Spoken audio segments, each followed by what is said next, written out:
This is exciting.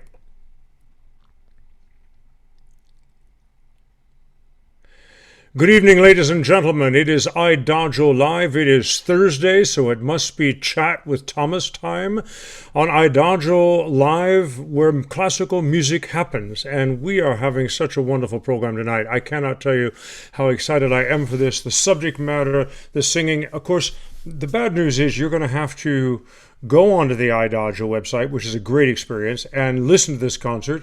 We can't play any of it on the show tonight, but we're sure going to talk about it.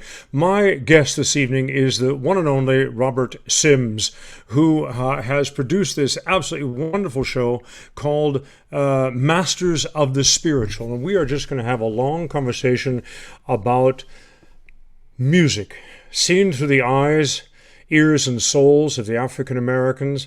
As you well know by now, one of my great passions is the extraordinary canon of classical music of our African American citizens in the country.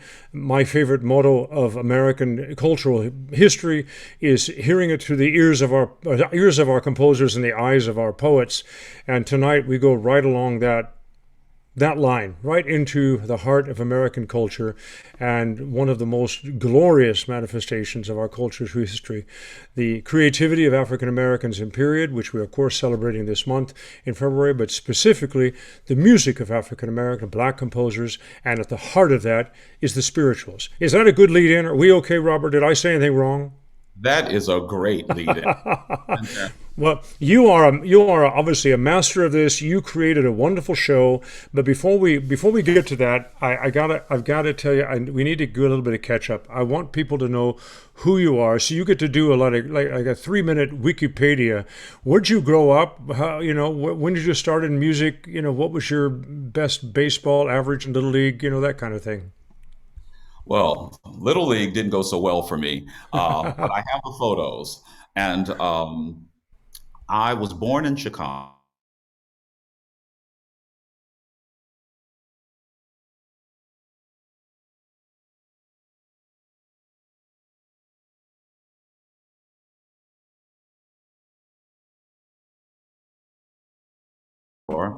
Wanda White, and I could hear her playing the piano.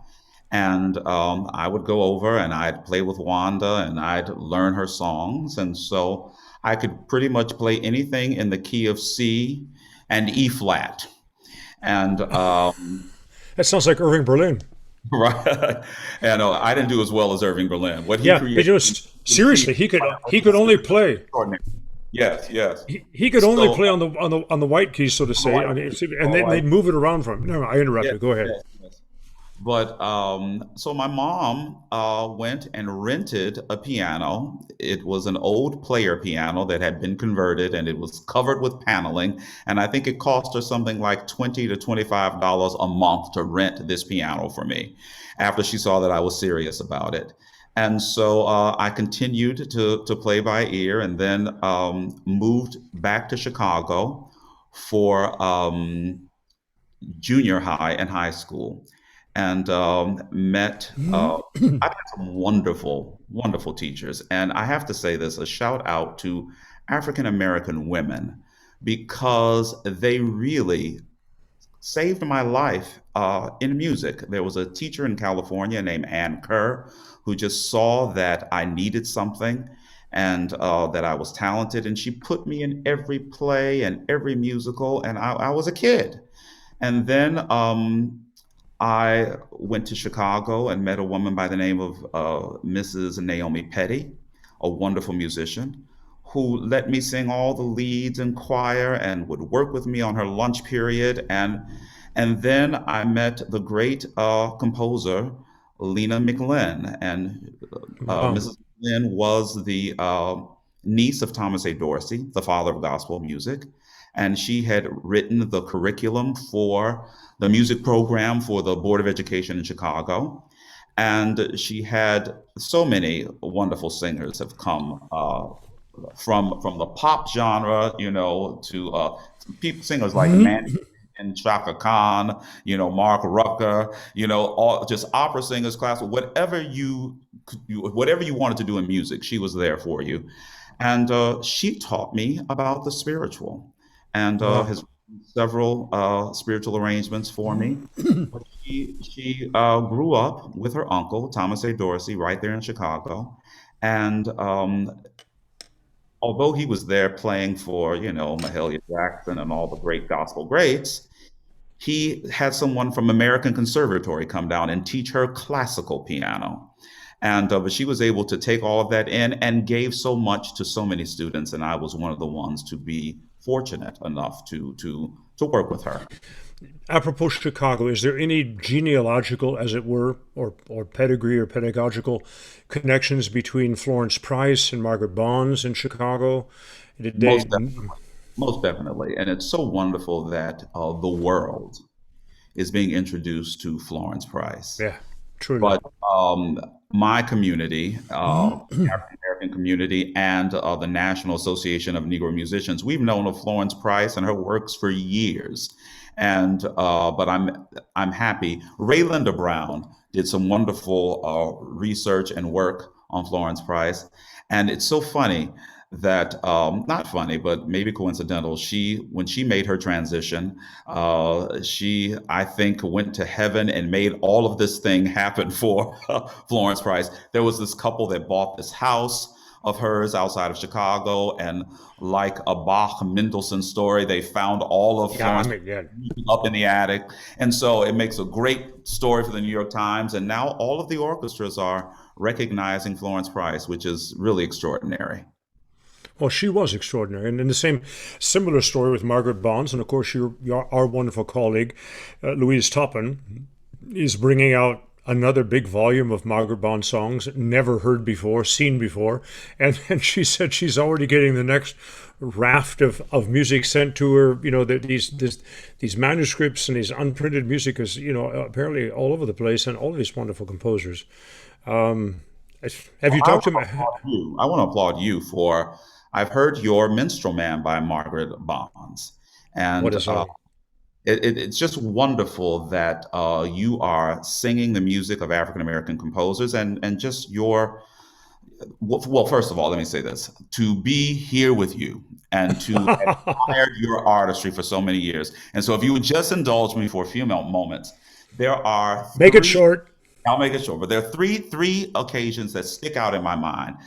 The Rossini Gala, and you're coming out there and singing the Largo with bravura and with high notes for days and walking out on the stage, just wonderful. And Piero's Tanzlied, you're singing that at the Metropolitan Opera, fabulous. And then there was a production, I believe, of Le Nozze di Figaro in France, of you're singing the Count, and it was a lesson because you started the Count's aria almost like a whisper. "Hai già vinta la causa." And I thought, oh my goodness, almost like a whisper. And then when the aria started, "Veramente io sospiro, felice un servo," and you started soft and then it built like this anger seething. And I thought, well, only for Thomas Hampson will the orchestra play soft like that so he can do what Mozart wrote. But just to be here with you is just so exciting. I could hardly sleep last night, and I'm thinking I'm going to talk with Thomas Hampson. So here we are. I know it's late Okay. for you. It's only 10 o'clock here in California. So Are you in California? Well, no, it's only about 7 o'clock in the evening. We're good. We're always live. Thank you for all of that, Robert. We are mutually admiring of one another. I can tell you. But I think the last time we saw each other was in Chicago, wasn't it? yes, and you were At singing. American with the Yes, you were singing an American song concert, and they were playing some William Grant Still, and exactly. and you sang some Copeland, and you sang some other wonderful things, and we talked there. And so Did you sing that night? We had that special with Branwith. No. yes, I did sing that night, and I sang a spiritual of William Grant Stills, and Exactly. it was very interesting to do that because he was an African American composer who resisted arranging spirituals because that was what was expected. And he Right. didn't want his career to go in that way. And he went on to do many movie scores and many orchestral pieces, and then later came to the spiritual. But also, He grew up down the street from Florence Price. And so those two families knew each other, you But know. you see, Robert, this ties into one of the things, one of my talk lines, as it were, about black music, if we can just put that Mhm. title on it tonight. And the thrust of the project I'm working on with Louise, and we'll talk about all of that privately later. Uh, Sorry, ladies and gentlemen, little shop talk here. I'll tell you all about what I'm talking about later. But anyway, there's something about this, what I call the canon of classical music, and it's a glorious canon of classical music seen through the eyes and talents of the African American, and it's lived almost like a parallel universe to what we think of classical music canon in America. And we're talking about Florence Price and William Grant Still. William Grant Still is without doubt one of the great symphonists of the 20th century in America. Full stop. But we're still, well, and in fact, we could talk about Barber this or Copeland that or the early days of this and so forth. And we'd never come up, or someone would never come up with Grant Still, but in fact, he's composing these monumental pieces like the Afro Symphony or the Third Symphony, or then later in the 50s, the Fifth Symphony, exactly parallel to everything that's going on that we say is American culture. And this just irritates the hell out of me for a very significant reason, and that is that this is American culture. And I love to talk about African American creativity, but for me, it's American culture. Singing Margaret Bond's songs and singing Langston Hughes' poetry it's my poetry. He's my poet. I'm an American. And yes, he's African American, and that prism or prisma is incredibly important, but it's still the texture of who we are as Americans. And I feel like I get in your message, in your interviews that I've read, in this project that you've done, that somewhere in there is also your mission to establish this as a significant heartbeat of American culture. Well, what's very interesting is that although enslavement of Africans happened in many different Christian Protestant countries, it was only here on this soil in America that the spiritual came Mm. out of that experience. Now, Africans have changed I shouldn't say changed, really, I will say contributed greatly to the art and music wherever they were enslaved. Cuba, Brazil, if we listen to the Tom Jobim and all of those, the sounds of Brazilian music and Cuban music and all of that, all greatly African influenced. So here we have this unique genre of music, the spiritual, which is an interesting name because the enslaved Africans who were expressing themselves, they didn't name it that. It's so interesting. African culture didn't see things as spiritual and secular, they saw it as one. And so here we have this music that is the documentation of the lives of the enslaved by the enslaved. And so when we see a spiritual, I am a poor pilgrim of sorrow, tossed in this wide world alone. No hope have I for tomorrow. I'm trying to make heaven my home, and heaven can mean the north, heaven can mean back to Africa, or heaven can mean whatever your idea is of the afterlife. And what is so interesting, nobody talks about the poetry of these I w- spirits. I wanted to get to that. Yeah, the poetry. Here we have And is it poetry? I think Juliet. people think it's just. I think it's just. I want to unpackage. I want to, as Yes. they say now today. I want to unpack several elements of this story and the spiritual. But since you've landed on that, tell us about that. Where did these texts come from, and why is the spiritual so uniquely American? What was the combination that made it American? And somewhere in there, if you start going off into, well, no, just let's go there first. Well, we all know that the spiritual and the text, a lot of it come from the Bible. And rightly so, because the enslaved Africans could identify with the Hebrews who were enslaved. And if there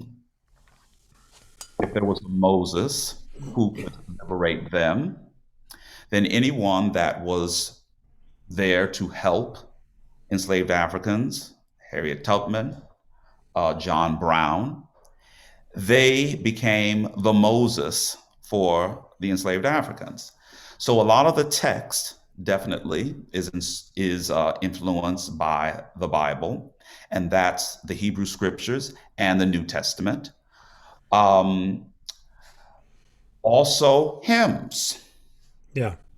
and so it is a combination of all of that, which is definitely American. It happened here. Where did they I hate it.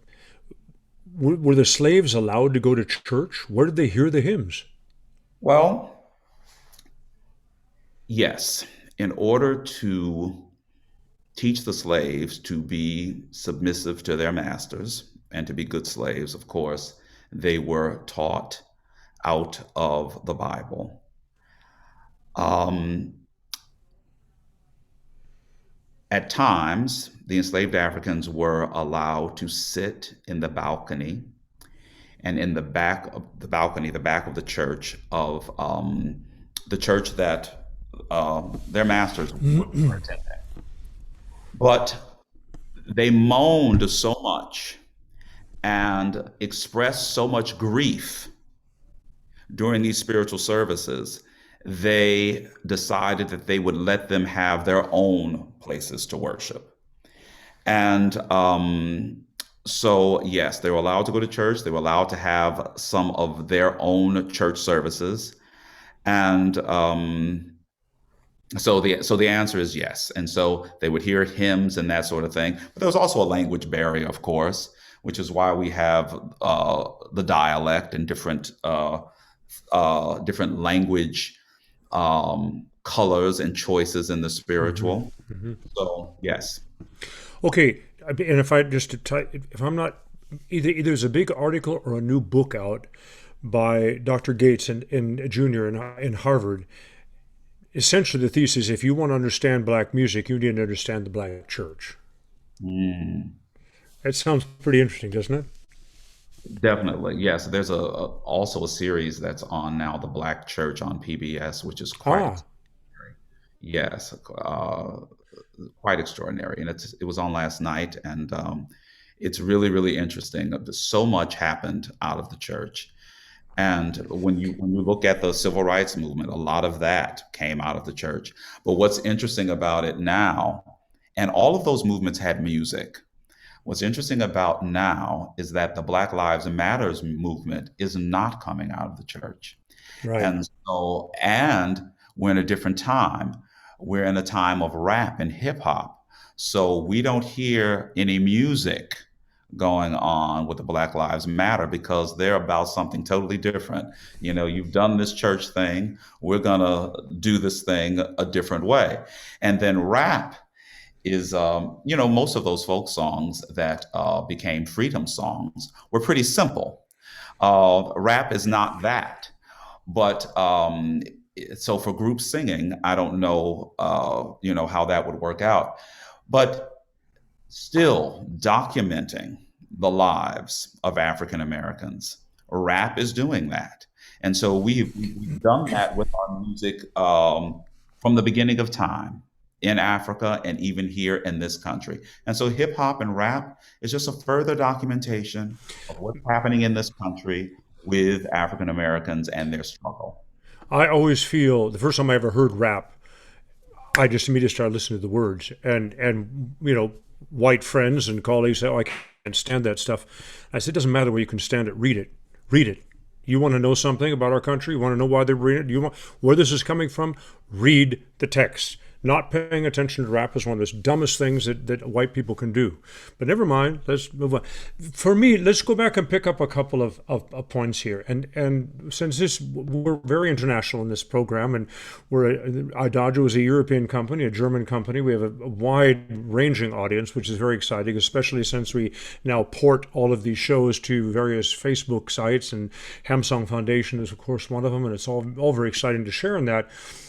But what I'm going for is that, and this may disturb you, so just help me unpack it.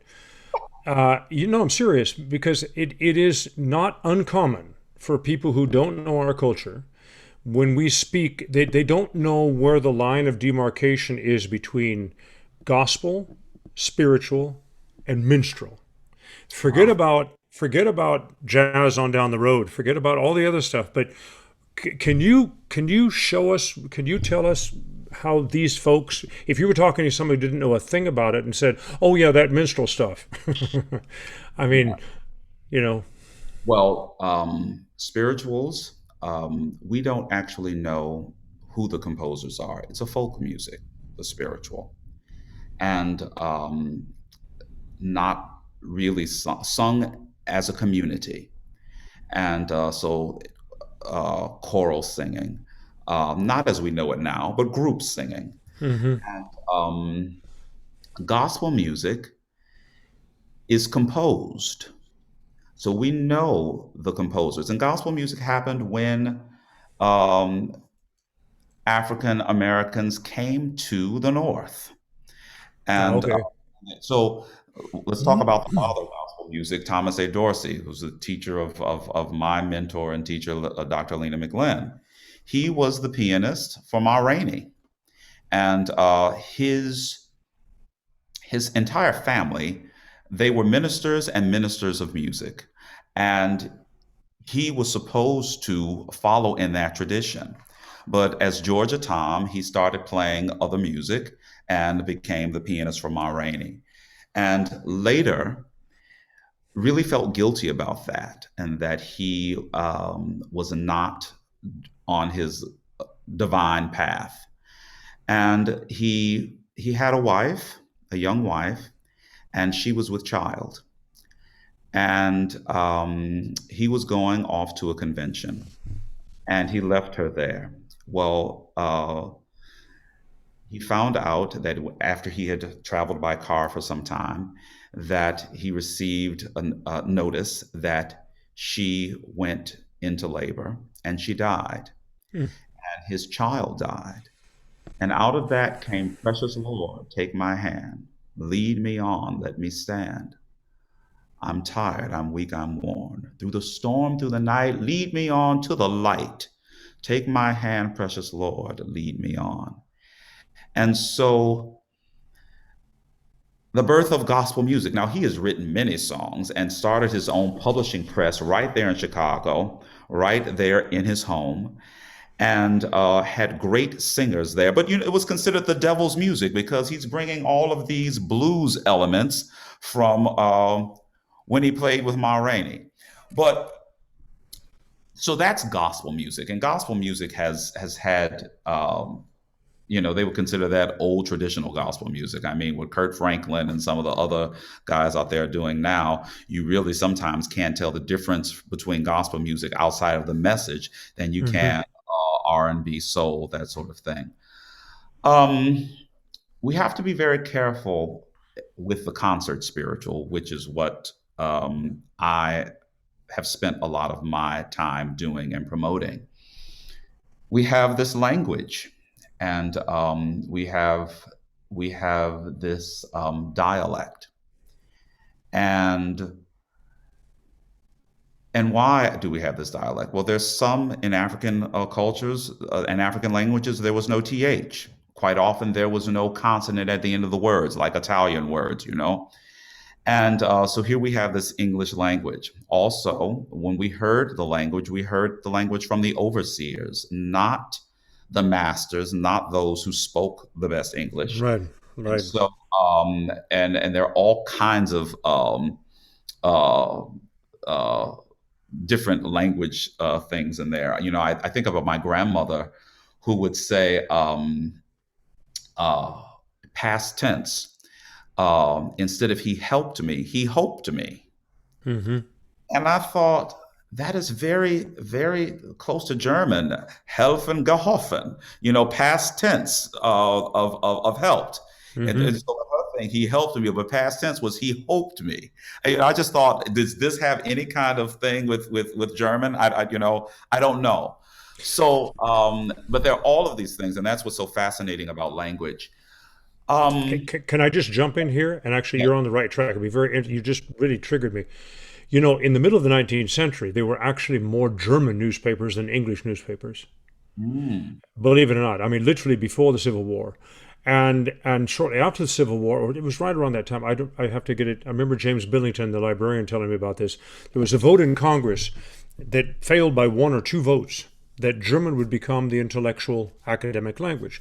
So, you know, especially in Pennsylvania and Iowa, Ohio, and then down towards Kentucky, and there was going to be an awful lot of Dutch, but also a lot of German settlement.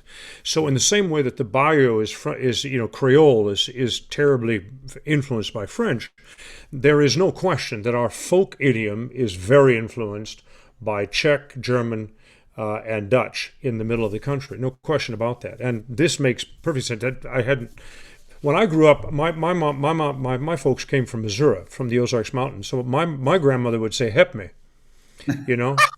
I love it. Yes. I Yeah, I love it. say, "You gonna help me or not?" You Yeah, know. I say, "Yeah, mom, yeah. I'm coming. I'm coming. Help me." Well, he Yes, helped me out. yes, yes. That Yeah. would work very well in a spiritual. My grandma's favorite expression was, "Land of Goshen, child, what are you up to now?" You know what's so wonderful about that? You bring that to your interpretation of the Copeland songs. Oh, you're kind. My my interpretation of Aaron Copland songs, the old American songs, come from a different way. Yeah, Great William Warfield, who was one of the first to work with those with Aaron Copland. I don't want to say the first because Peter Peter Pear, Pears. Peter Pears did some work, and then on the second group, I think Grace Bunbury might have premiered those with orchestra. But William Warfield did a lot of that with piano. I think the very first recording was with William Warfield and Aaron Copland at the piano. And I was about to record them, and I wanted some help from Uncle Bill. And he said, "I'm flying out of town, but I have a couple of hours in the morning. Meet me down at Symphony Center, and we'll go through them." That's the kind of guy that he was, and he wanted me to pull from my folk experiences with my people in the interpretation of these American songs, and many of them are have African American influence. "Hush You Bye, Don't Absolutely. Cry," "Go to Sleepy Little Baby" is an Mm. African American lullaby, probably written by a woman whose name we don't know, singing this lullaby and saying to her child, before she had to leave her child to go take care of the master's children, "When you wake, you're going to have little horses." That thing. And so, and also I bought me a cat, from the Uncle Remus Definitely. Ab- songbook, you know, Absolutely. and so my "I bought me a cat" is really, probably more black than than any other interpretation, but I'm pulling from my experience. And I also, sing. I bought me a cat. It comes from all my summers on the farm in Missouri.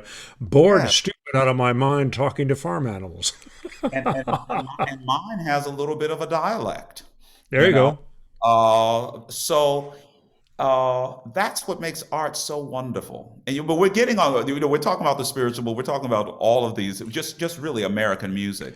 And so, All right, some good. look, let's go back and pick up the third prong, and that's this minstrel question. Minstrel is just yeah. The minstrel is well. You tell me. What does that fit in? How can we help people who don't understand, especially Europeans, the difference between spiritual gospel minstrel? Okay, minstrel. See, in the minstrel period, it's a complex subject because um, originally it was meant to demean, Right. to make fun of. And that's why when we are singing spirituals, and that language. One has to, I believe that the spiritual is for everyone. And so I encourage non African Americans to sing the spiritual. But um, one has to choose a spiritual that is appropriate. I'm not interested in seeing a white person sing, Mama is Masa gonna sell us tomorrow. That's not appropriate. Just like, well, for example, in classical music, but things are changing now. But we have all of these, we're crossing up. In classical music, it was once upon a time very, it was the property of men to sing De Schöne Müllerin. It was the property of men to sing Dichte Liebe. It was our thing to sing Winterreise. We were not caught singing Frau Liebe und Leben. Okay? Now there are changes. you know, But Robert, I gotta jump in here, and just yeah, because yeah, I'm this boring trivia guy here, but let yes. me tell you, Dichterliebe, the Dichterliebe was premiered by a woman to whom it was dedicated, Gertrude Schröder, and Really Frauen lieben und leben was sung by Julia Stockhausen with Clara at the piano. We amazing. we got this genre thing all inside, up, down, and round. I mean, this gender thing in the 20th century. You know, it's about the song. It's about the story, and there's nothing about the Winterreise story that cannot be sung by a woman. And And many then we women, say, oh, well, it's more appropriate for the man. When I was starting out, the two most famous singers of the Lieder eines fahrenden Gesellen of Mahler were Janet Baker and Frederica von Stade. yes. Yeah, Fischer Dieskau did okay for himself, but you weren't going to get Fischer Dieskau to come to St. Louis, you know. And it's not that it was a second. I don't mean that at all derogatorily. I just mean that he did his things where he did, and his Furtwängler recording and all that sort of thing. But in fact, in the recording world, Barbarola's recording, and I forget who did Flicker's recording. It was more than.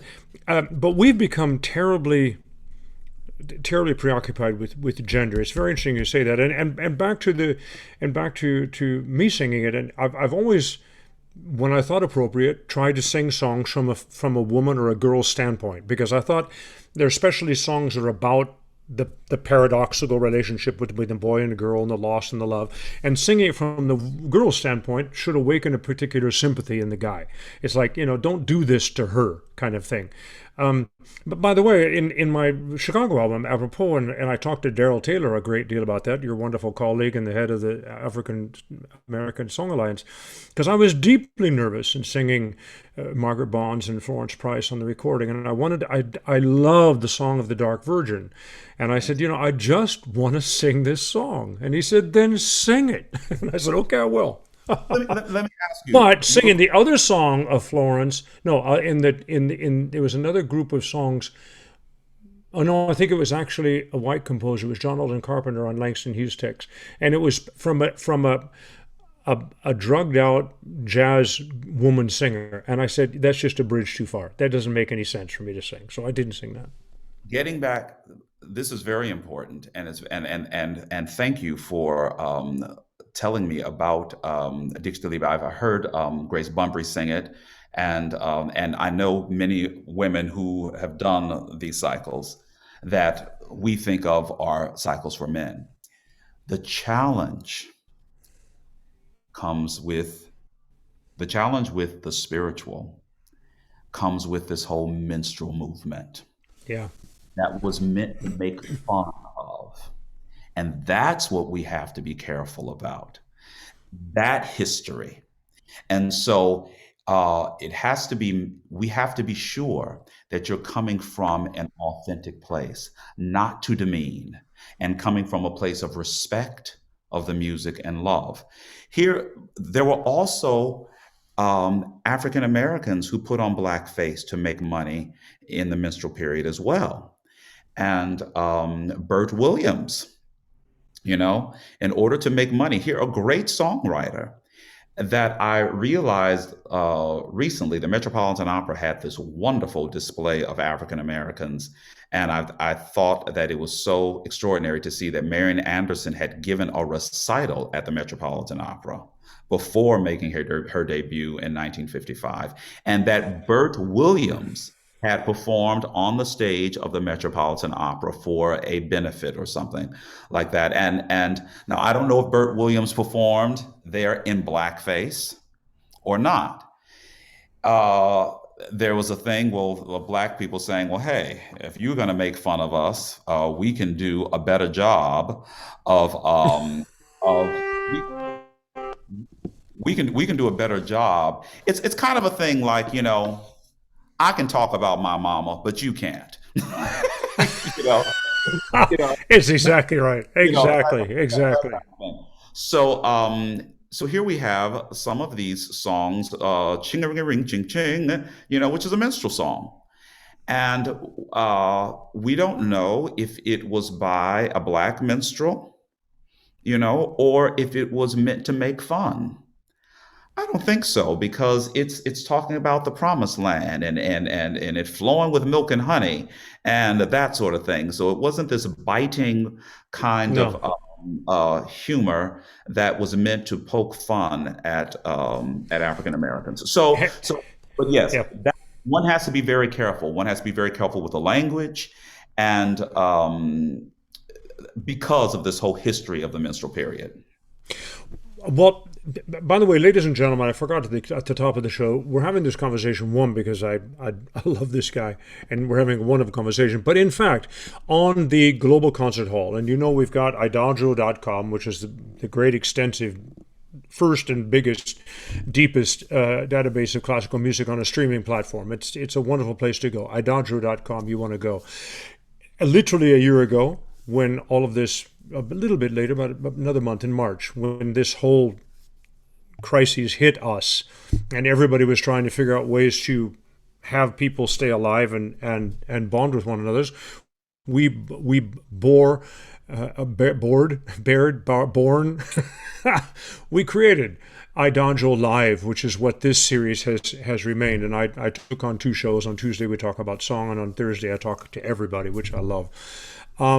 And that's been incredibly successful, and Dodge was very committed. Then they created something in June, which was really quite groundbreaking, and that's called the Global Concert Hall. And that is literally a live performance venue where whoever is doing a concert can simply open up more doors and more windows by being on the Global Concert Hall. And it isn't a library, it's not a production company, it's a platform. So it just makes it more available to more people and fulfills the mission of idagio.com, which is bring artists and public as quickly and closely together as you possibly can without any third and fourth parties. Let everyone talk to one another. Let everyone celebrate with one another. And one of the sine qua nons of the Global Concert Hall is, in fact, the digital green room, where you, as a public, having experienced the concert, get to talk to people that were in that performance and can send questions and so forth. Talking live has probably not happened, but you can send in questions and people respond to that. It's been really incredibly successful, incredibly popular. Everything from the Vienna Philharmonic to London Symphony Orchestra to the Phoenix Foundation to your wonderful program. And that's why we're talking to Robert Sims, who created this wonderful program called Masters of the Spiritual, produced by Canty Classics and the Living Heritage Foundation. And it pays tribute in film and song to the three legendary living African American composers who have created spirituals: Lena McLin, Roland Carter, and Jacqueline Hairston. And like I told Robert before we got on air, I've been letting this, well, not letting it, I thought I would let it roll off my back in the background to see what it sounded like. And I found myself sitting at my computer and I put it on my speakers. I have a Bluetooth, and the house was just, the dog was going crazy, and my neighbors are probably going to sue me, but it is a wonderful concert with wonderful young singers and a wonderful literature and a whole bunch of songs. I have to be honest, I'd never heard. I've heard some of the titles. I knew probably a third of them, maybe even close to a half. But there's some wonderful surprises. A lot of colleagues that I know very well. Ladies and gentlemen, you want to go over to Adagio, to the Global Concert Hall, and check out Masters of the Spiritual. I just wanted to get that in before we got too far away, and that's why we're talking about gospel, spiritual, and minstrel. And I want to drill down even a little bit farther. We've referenced some of the great African American singers of the past. Bill Warfield. I never got to meet the man. Admired him enormously. Simon Estes I know quite well because we've been over here together in Zurich. And of course we were talking about the legendary George Shirley, which everyone so wonderfully reverentially refers to as Mr. Shirley, and that's rightfully so. You know, I had Mr. Shirley on Beyond Song and Beyond last week on Tuesday, and I mean, I got so many emails. Said, what a glorious human being, and of course, we talked about Roland Hayes. We talked about Marian Anderson. We didn't talk much about Paul Robeson, but that's another legend. Paul Robeson got his reputation, his legacy got pretty banged up because of his deeply convinced socialist politics. And so, but when I say that, everybody shouldn't cringe. We shouldn't forget that the very white folk group, the Weavers, who had Pete Seeger in there for some time, were on a very confidential watch list of Herbert Hoover and the FBI for many, many years. So when we talk about folk music in America, we're talking about, essentially alternative thinking. And that's kind of what I want to go. You've referenced a couple times in your work in spirituals, and you called it folk music of America, and I can get that, but you've also worked a lot in just the genre of folk music as well. Do you see a difference? Do you see the same narrative base, or is it all folk music to you somehow? And tied up with that is I saw a couple of references to the spiritual art song. I liked it when you said concert spiritual. That makes sense to me. Can you riff on? Can you jump in there somewhere and dig a question out of my rambling?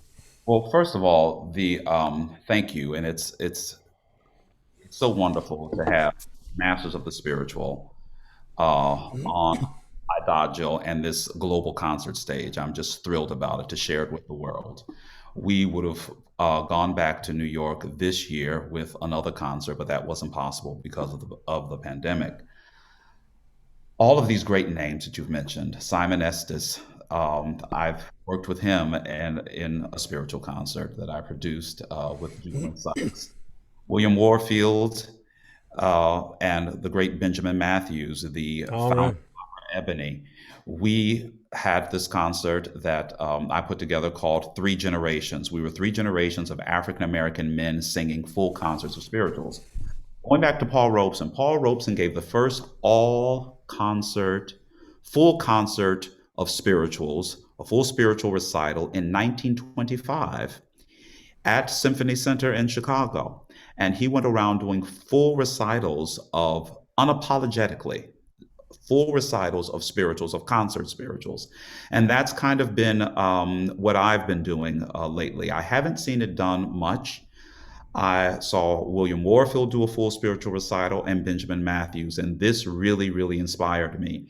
Also, I was present at the concert that Jesse Norman and Kathleen Battle did with the Metropolitan Opera Orchestra and Chorus at Carnegie Hall with the great Sylvia Odin Lee and Evelyn Curran Simpson on the organ and James Levine there, which not that the spiritual needed to be lifted at all, but I believe it changed people's minds about this repertoire.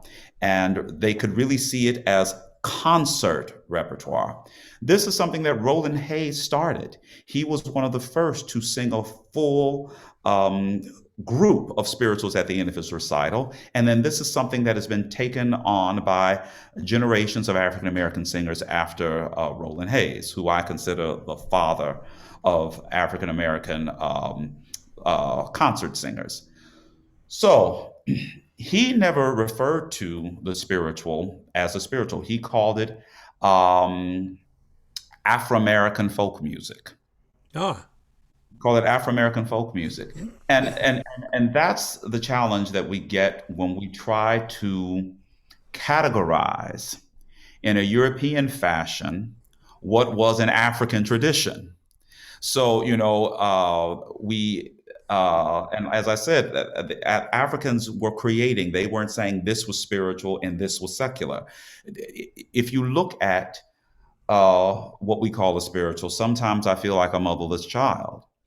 Sometimes I feel like a motherless child. Sometimes I feel like a motherless child. Sometimes I feel like a motherless child a long way from home. It's very, nothing about that is spiritual. Could be the blues, you know? Mm. My baby left me and I don't know why. My baby, and I don't know why. My baby left me and I don't know why. She took the money, she took my car, she left me high and dry. Sometimes I feel like a motherless child. So what makes one spiritual and what makes one the blues? Maybe a verse that says, sometimes I feel like I'm almost gone, way up into the heavenly land. But then all of these verses were interchangeable. Hmm. And we don't know, someone here might come with a verse, or someone there might come with a verse. These sorrow songs could be looked upon as blues or spiritual. So I like Roland Hayes's definition, calling it Afro American folk songs. And then we're kind of safe with that, with that definition. And I try to, in my concert work, to unapologetically produce full concerts of African American folk songs, spirituals. Now, and realizing that it could be done like a leader Abend, Mm. realizing that it could be put together like a leader recital, and that there was a great impresario by the name of Dr. Haziah Williams. He had a concert production company called Four Seasons Concerts. Before that, it was called Today's Artist. African American impresario in the Bay Area. And he presented Teresa Berganza and Gerald Souzet and Hagen Hagengard, and also William Warfield and Marian Anderson and Roland Hayes. And it was about the music. He would present full recitals of spirituals with great artists, with Madeline Dobbs and William Warfield and with Charles Holland, and he'd have maybe three artists on a program, and they would have their group of five or six or seven songs. Their group told a story Mhm. like a standard recital would tell a story when you choose your group. And so, but to do this with the spiritual, one has to be very, very careful. The spirituals are very repetitive in verse, sometimes really just strophic. But I learned a lot from watching that, for being present at that concert with Jesse Norman and Kathleen Battle at Carnegie Hall. If you have some that are in duo form, if you have some that are solo, if you have some that are trio, if you have some that are accompanied by just piano, some that are accompanied by percussion, some that are accompanied by harp, and you put them in sections. Well, maybe this is a section of spirituals that talk about death. And maybe this is a group of spirituals that Roland Hayes created, which was fantastic. A group of spirituals on the life cycle of Christ. It is the passion of Christ. It tells the birth of Christ all the way to the end to the crucifixion and resurrection of Christ, which is a magnificent group. Oh, And they're wow. all based on African American folk melodies. And so, if you, with the Masters of the Spiritual concert, you will see we vary with tempo. There were so many artists on this concert. There were 16 artists. It's And unbelievable. but we needed an artist that have sung in major opera houses all over the world. Cynthia Clary, Marquita Lister, Chauncey Packer, who's now at the Metropolitan Opera, and Alison Buchanan, a British black soprano who sung with great success at San Francisco Opera and at the Royal Opera. And what makes it so special, Thomas, is that they're all my friends. Good for And you. to come to New York and to celebrate these three composers. Lena McLin, my teacher, who introduced me to this music and who is just a master. Roland Carter, whose arrangement of Lift Every Voice and Sing that is done all over the world with orchestra. And we just recorded it with Nicole Heaston did a Purple Robe series where it was 60 African American opera singers, and we were all at home singing to a track of Lift Every Voice and Sing. Oh, I heard that. It's Yeah, fabulous. and they played it at the great baseball player's funeral, and it's been played all over. But so Roland Carter, that is his arrangement, and Jackie Hairston, she's related to Jester Hairston, the Mm, choral composer and the guy on Amen right, and those right. early movies like Gone with the Wind. These are three composers whose works appear on all of my spiritual recitals. And so to concentrate on them, they're living composers, and to do their works from their earliest works to things that they've composed, in the last couple of years.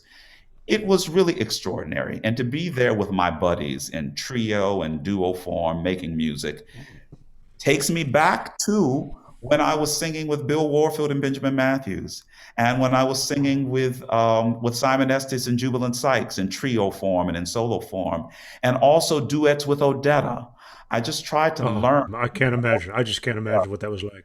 I tried to learn from all of the greats that love this music, and it was their mission to present this music at the highest level possible. So thank you for including me and just My man, having on the world stage. I think it's I'm just very happy about it.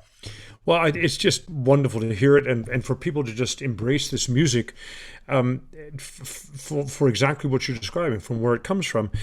Let's just get into a little bit more weeds. Mhm. If we say the spiritual African American folk song is evidence of the black experience in America, and we can really learn from that. When is it appropriate for white people to sing this music? Whenever they choose. And if you come to it, I just did a master class for Chicago Opera Theater. We did this, it was so wonderful that after all of my work with the spiritual, I wanted to do some opera, and they were doing this wonderful new work called Freedom Ride by I Dan. want to talk about that. Go, in fact, talk about it. Tell us about that right now. Well, it was, I you know, can't believe it. It looks fabulous. it was really, really wonderful. And when I started teaching at Northern Illinois University at 28 years old, I was an assistant professor there. About 5 years And ago. yes, I've been there for 27 years. And so uh, I wasn't able to get away to do much opera, but at that time, I had won a competition called the American Traditions Competition. And that competition, this is before American Idol and all of that. And that competition had a very strong spiritual component to it of singing spirituals. And really, that's where I really met George Shirley and Odetta. And they had become very, very helpful to me. Um, that competition, I wanted to get out to sing full recitals of spirituals. And I thought I needed some stamp of approval of some competition. I won the Friedrich Shore competition, but that's not going to put me out there singing spirituals. The American Traditions competition. And so when I won the competition, here I'm a young man, and when you're a professor, you have to write or you have to produce. Your artistry is like publication. So I had to get out there. So I wrote community concerts, that was run by Cami. Oh And yeah, it was the great series. yes, a I great did them. series I did them too. that everyone was on. I wrote them and told them that I had won this competition of American music and blah, blah, just a letter, handwritten letter, Do you know that they wrote me? And at that time, I was singing at the Crystal Cathedral, and I was on television in different places. You know, they wrote me back and they offered me a contract. I think I probably did over 120 concerts with them, all spiritual concerts. Wow. They said that I could do the concert that I wanted. And so I was going every middle. I remember, I believe I was in Spokane, which at that time I thought was Spokane. Like, but I traveled the world, giving these concerts. And so there wasn't much time for opera. So after about 20 years, I went to my voice teacher and I said, "Hey, I want to sing some opera." He said, "Well, you have to get your arias together and you have to audition." And so this is where I'm studying you singing "Ai già vinta la causa." And so I worked my arias up and went into Chicago Opera Theater and did an audition, and they gave me the leading baritone role. And I thought, fantastic. It was a new work based on the lives of the Freedom Riders. And I was the community organizer, the Barack Obama, of the 1960s. And so, and there were a lot of spirituals. So this is where it comes full circle. A lot of spirituals that the Freedom Riders sang. Although Dan Shore he composed all of this music, so he didn't use any pre-existing folk material. And it was quite extraordinary. And that happened, I have to say, on my Facebook page today. Our last performance was exactly today, a year ago. And then COVID hit. And as you know, many things after that have gotten canceled. And I've been doing, many people still want me on their Black History Month program. So I've been recording videos of spirituals and sending them through WeTransfer to different people's, programs, because that's what we've all been doing these days. But yes, Freedom Fabulous. Ride was a extraordinary Is experience. it recorded? Was it recorded or filmed? I think it was. Is there going to be a revival coming? I would love to do it again. And Lydia, the conductor, she's everywhere now. She's conducting in Seattle and just everywhere. Fabulous. Apropos Lydia, you recorded Lydia Greer's song cycle on Edgar Master's poetry, right? Spoon Right. River. That's a different Lydia, but I know it's a different Lydia. Lydia Greer. Lita, yes. Alida, my bad. Sorry. Lita Greer, yes. Believe it, as a young singer in Chicago, there was a group of women composers, Right. and they were presenting concerts throughout Chicago. And one of the things on the program was the Margaret Bonds Dream Portraits.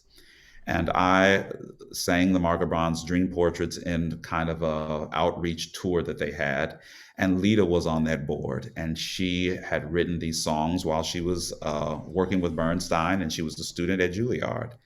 And so she wanted to record those songs on Jim Ginsberg's label, Yeah, and City Records. that's We, CD we Records. And I know he's a wonderful producer. he's a wonderful producer, and his wife is a wonderful singer and Oh composer. my. Oh yeah. So just happy to be in the number and happy to be included. And so that's interesting. My life has done different things, and I'm just excited to see what's to come. I don't want to tax you too much longer, but tell me about the James Baldwin Chronicles Ah, with Renee Baker. What was that project? That also, I mean, James Baldwin feels to me like he's always been for the intelligentsia a go-to place, but his name keeps coming up. And in this tumultuous time and reawakening, if it were, and I want to talk about that as our last point, to issues of the black community, James Baldwin is becoming an American intellectual rather than just a mad black man, meaning an angry black man. His writing is unbelievably lucid and powerful. I remember. Did you see Sam Jackson's film "I Am Not Your Negro"? yes, I yes. mean, I watched it twice. I take people to say you need to look at this. Anyway, did the James Baldwin Chronicles have something to do? Is it like that? What is it? What is it? Let me tell you a little story. I was coming from my mom's house at about 10 o'clock at night. And I turned the corner, my, big old Lexus LX 400, and a policeman was behind me. And he followed me onto the expressway. And I'm listening to the classical radio station. I think the opera of the night might have been Faust. And so my music is going, and I see the flashing lights, and I know I've been trained, like any other African American man, that when the police stop you, you put your hands, both hands, visibly on the steering wheel. You do not go putting your hand in your back pocket to get your wallet, Mm. although you know he's going to ask you for your license, but you don't go and get your license. Or you know he's going to ask you for your registration, which is normally in your glove compartment. You don't reach over to get your registration, both hands on the steering wheel. Well, then the officer comes to my window and he says, "Get out of the car." And I say, "Did I do something wrong, officer?" "Get out of the car." That's never happened to me before. I've gotten speeding tickets and all of that. That's never happened. So I got out of the car. He pushed me onto the hood of my car and then he handcuffed me. So here I am. I've sung for free for several slain police officers in Chicago. I'm a professor at Northern Illinois University. I sing classical music. Faust is going on in the background. A rude awakening for me because I thought I was a good black. You know, I thought that, I had done all of the right things. I went to school, I got several degrees, I'm a tax paying American citizen. But here I am on the hood of my car, handcuffed, like many other brothers that I have seen. And when I would pass them, I would say, I wonder what they did wrong. Or I wonder if they've been drinking. Or I wonder if there's open alcohol in their car. Or I wonder maybe they haven't paid their child support payments or something, something in my mind. But there had to be some reason that they were pulled over and on the hood of their car. But now here I am. I don't drink. I don't smoke. I don't have child support payments. And so here I am, and I've done nothing wrong driving, and then he starts to illegally search my car. He doesn't even ask. So here I could fall a prey to him planting something in my car. Okay. So then police officers come from both sides of the expressway, and now there are a group of police officers there. All white. While Yes. No, no. Some Latino, some black. He goes back to his car and I guess he's doing something or whatever. And I say to one of the other police officers, "What's going on?" He said, "Man, there's somebody out there that has your name." I say, "Well, does he have the same birth date? Does he look?" And he said, "No." I said, "Does he have the same eye retina scan?" "No. We know it's not you. Just chill and wait until he comes back." So he comes back, he unhandcuffs me, no apology. No, thank you, Mr. Sims, for doing your civic duty. None of that. And no ticket. So there's nothing to document that this even happened. But here's the killer. So I call my friends and I call people who are on the police board and all of that and who know people. And I go to the police board and I make a complaint. Do you know what happens to me again a month later? The exact same thing. So now I've become a target. So, getting to James Baldwin, who I read many of his books while I was a student in college, and which is so wonderful because most of his books have spiritual titles. Mm. Fire Next Time, Go Tell It on the Mountain, his first book. He was a child preacher, and many of his books center around the church. And he has another one, just above, over my head, just above my head, over my head. I hear music in the air. Another spiritual. So here's Renee Baker, and she has a wonderful orchestra. And I was so concerned about the rehearsals because there was no music. So there was nothing written. And so a classically trained musician, Yeah. I need something that's written. What are we going to do? So I had done all of my research. I had read James Baldwin. I had talked to other people about how she works. So I had some things in mind, and knowing the titles of his books and knowing his so I don't want to say it's chance music because there's a full orchestra there, and there are several soloists there, and we are all given a piece of paper of what our intention is for the opera. Okay, and we're also given a piece of paper of a song, or some words that are ours intention, or it might even be an African name or something like that. And then there is this orchestra there, and she has written, there's a score, and the score has different themes. And this one might be marked number one, number two, number three, number four, whatever. There's a score. And she is like an artist with all of these colors. She knows my color, Yeah. knows the color of every instrumentalist there. And so she starts to paint. And she says, when I point to you, don't look at, is it me? Get up, and whatever's going on. So you have to call on all of your musical experiences, everything that you've learned. So there was this kind of Wow. a jazzy kind of thing going. And she pointed to me, and I'm like, I'm a classical singer. And so I started singing about James Baldwin and his time in Harlem and about the Apollo Theater. But it was such a freeing, wonderful experience. And I hate to call it chance music because it's Yeah. not chance music because there are some directives to it. But it was one of the best experiences of my life. I can't imagine. Also Yes. not also just happened, won't happen. Will it happen again? Oh, I think we've done it twice. Every time it's different. Of course. It's extraordinary, and I'd love to see it happen again. I think that they would love it in Europe, and I think that It's a full evening? it's a full concert. It's a full concert, and with different movements, and you know what? It works. Yeah. My being someone who's used to having, director and this and rehearsals, I thought to myself, I don't know if this is going to work. It worked.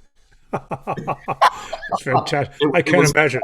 I would be terrified. I mean, I would be terrified. You just well, kind of go, okay. yeah, I had some melodic things worked out in my mind, and I had practiced some things at home that Baldwin meant to me, to me. But I didn't know what was going to happen. If I could pull on some of those things, I did. But it was really fantastic.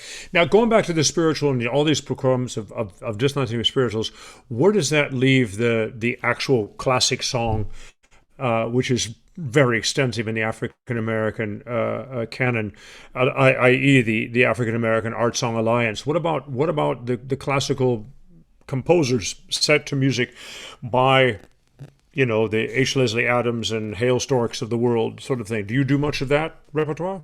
I have done that, and but my focus has been the concert spiritual. I Right. have my Alina McLean has written some wonderful art songs, and I assign that repertoire. I remember giving a European singer, "For You There Is No Song" from Leslie Adams, and not telling her that he was African American.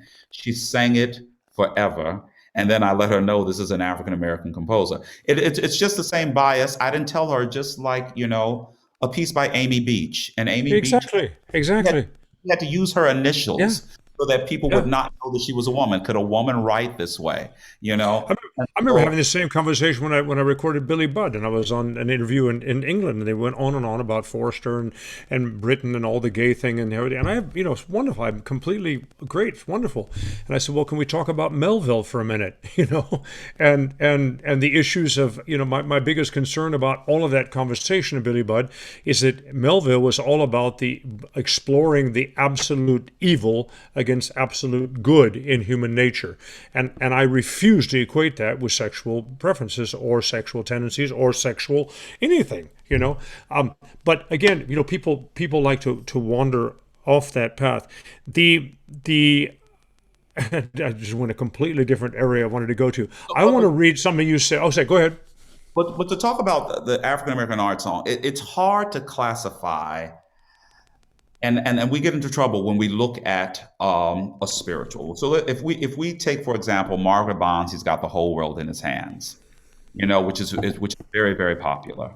And we look at what is an art song. Well, the spiritual is he's got the whole world in his. She didn't do that. She did something totally different with that. And Yeah. then to the birds and the bees, you hear in the piano, and she changes the accompaniment to word paint what's going on in the text. And then when she gets to the beast in the fields, she goes down, and you hear, more. And Brahms' fourth series songs. so that is what is happening in an art song. So are these art songs with using the spiritual as thematic material? I wouldn't go that far. Some Mm, people, but it is a concert music, and so I hate to say.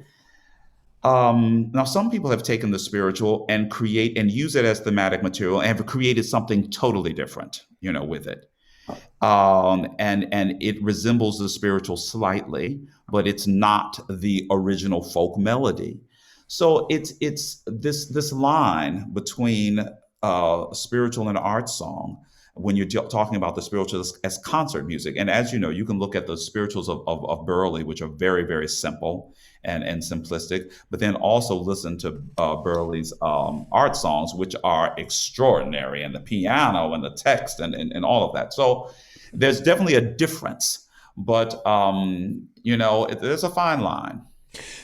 one last, well, probably not the last question, but one of the last questions.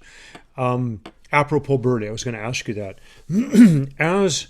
As it became in the turn of the 19th to 20th century, more, how should I say, more prevalent arrangements of spirituals.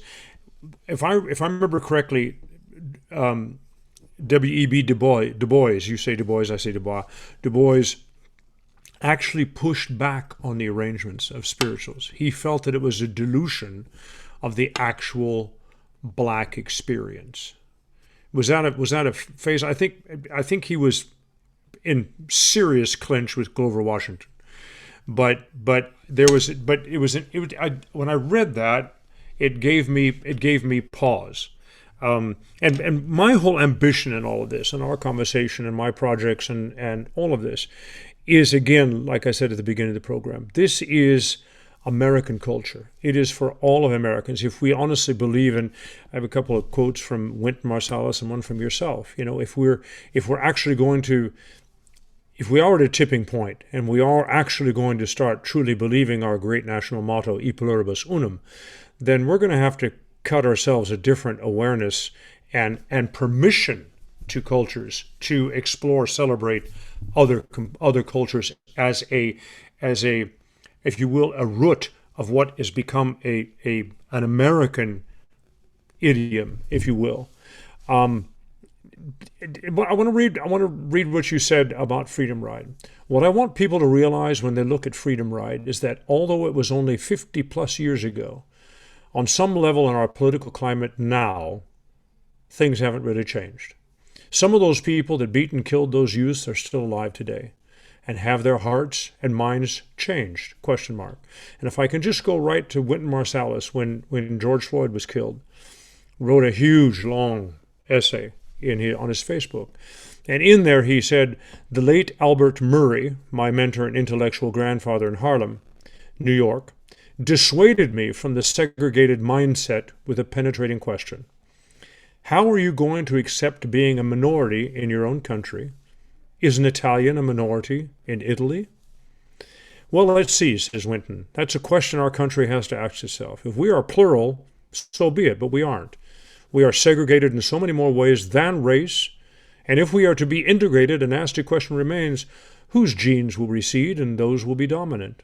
Who is them and who is us? Murray once told me, says Winton, racial conflict in America has always been black and white versus white.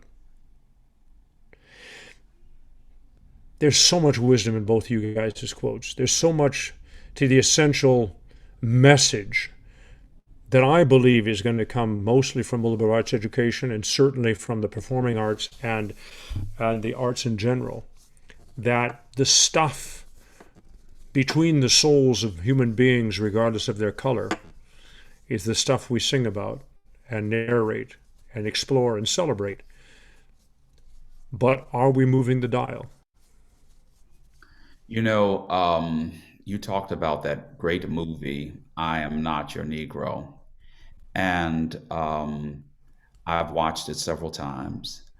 And when I look at the black and white photos of the brutality Hmm. that happened at that time, and I see there was a photo of a police officer with his knee on a woman's neck, and if I would just take the photos that happened this year and last year of some of the Black Lives Matters demonstrations, and we just put those in black and white, not color, there's no difference. If we look at what happened to George Floyd and we took that picture and we put it in black and white, what has really changed from the 1960s? And so, with this and the spiritual, I offer it unapologetically, a full concert of them. Um, and no, there's no Brahms or Beethoven or Schumann on the concert. These are living African American composers. This is the genesis. These melodies are the genesis of so many great American genres, from the Hmm. spirituals, the blues, gospel music, jazz, R&B, rock and roll, and all of that. The problem comes with the shame out of how these pieces, this music came into existence. Hmm. And, you know, America and the world has to face the evilness of slavery and what they did for over 300 years to Africans in this country. Have we ever really made peace with it?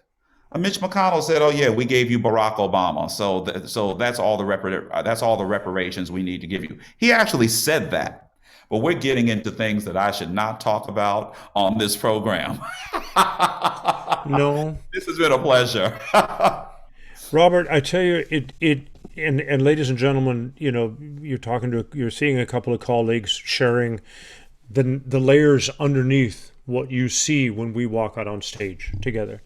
Songs and poetry.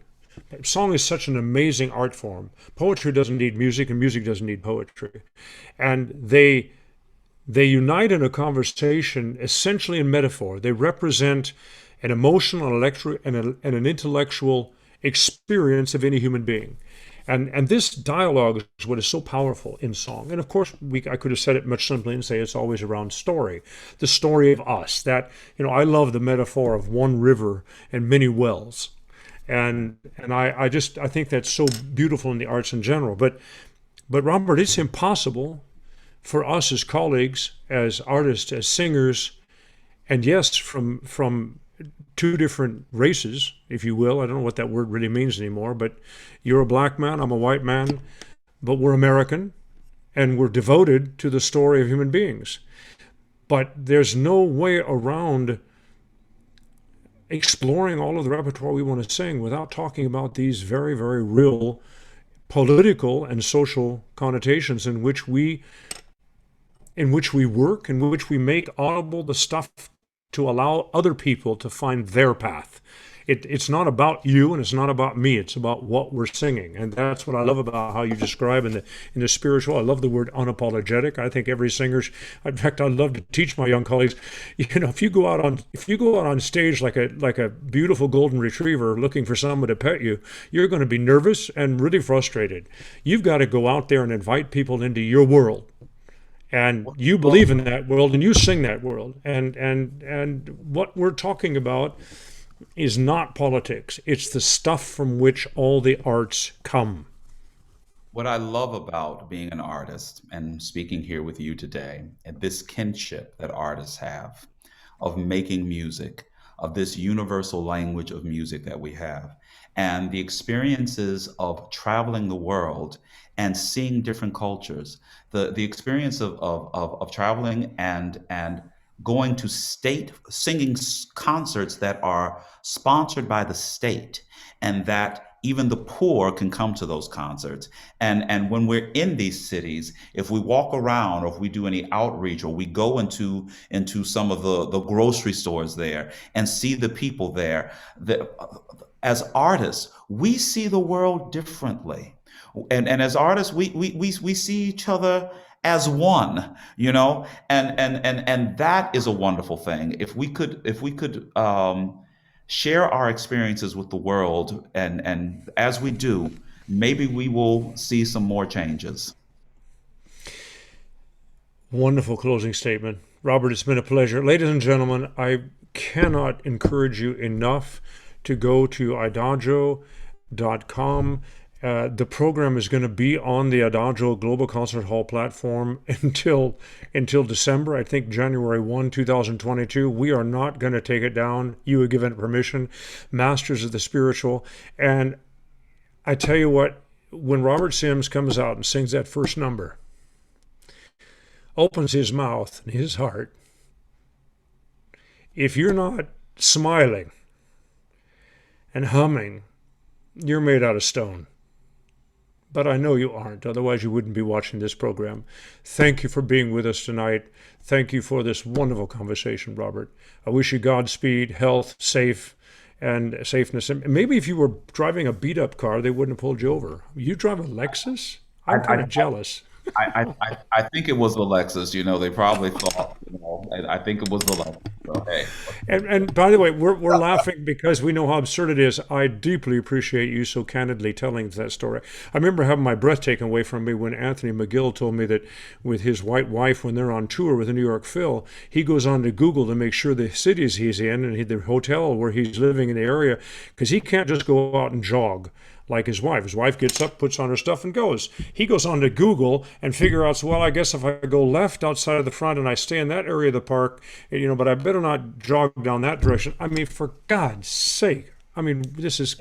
I know Anthony from Chicago. He and his mom and I would take acting class together, but he and we've performed together with a couple of orchestras, and he's extraordinary. And yes, it's real. There are even stories of Simon Estes being pulled over before having to sing The Ring, and they have to come and get him out of jail. So my story is not unique. One of the things I wanted to say about Masters of the Spiritual, we Please. are going to have a watch party of Masters of the Spiritual on February the 27th at 4 o'clock Eastern Time, so that all of the organizations that have been so supportive over the years, Friends of Negro Spirituals and Living Heritage Foundation, we're all going to buy tickets and we're going to watch Masters of the Spiritual, February the 27th. That's a Saturday at 4 o'clock Eastern Time. And I It's also 10 o'clock my time. I'll be there. I'll see you there. and what's so wonderful about this is that we get to look into the process of each composer. Each Absolutely. composer talks about their life and why and how they have come to this music and how they set this music. And so that's really extraordinary. That's not something that we see often. And that's what's great about working with living composers. Fantastic. Ladies and gentlemen, you've been more than patient. We have burst my own restrictions of timeline, which I'm not very good at. If you have stayed with us for the whole conversation, thank you very much. If you have gone back and forth and picked it up at a later date, I'm just saying thank you again for that. Enjoy this program, enjoy this man, enjoy the series, have a great life. And yeah, maybe you want to look at a spiritual to sing sometime. Anyway, thank you very much. Robert, hang on a minute. We're going to say goodnight. Good night, everybody. I'll see you next Thursday. And I don't even know who's coming, but it's going to